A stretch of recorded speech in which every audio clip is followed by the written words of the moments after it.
So this was just a few months ago. I was emceeing the JCC's annual gala. Standing next to me, Josh Weinstein, the center's CEO. His and his center's role has since transitioned from building community to protecting community, while also protecting the JCC itself.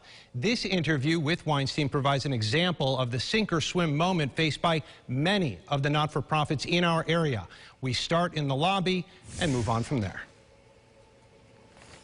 What is it like for you to come into this giant building with few people here? I've been the only representative of the JCC that's been based at the JCC.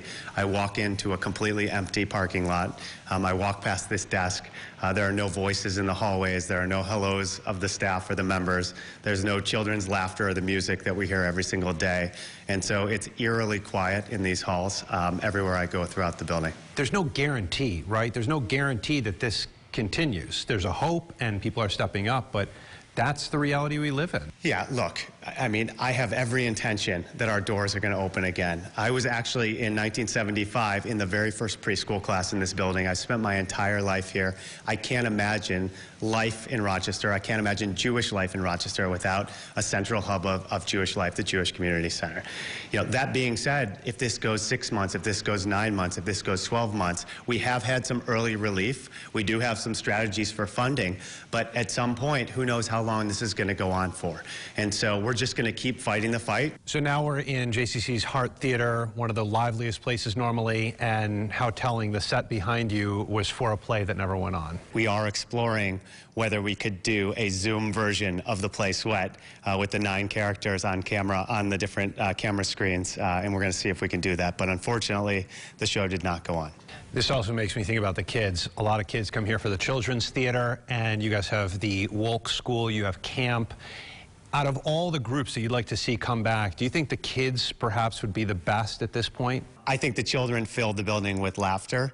I would say the intersection between the children and the seniors actually is really the daily magic of the JCC. We're standing right here in the Champions Fitness Center, our brand new fitness center. It's a little bit eerie to be in here and not have people working out on the machines. But the JCC is definitely a gym, and it definitely is a camp, and it definitely is a theater, and it definitely is an early childhood facility.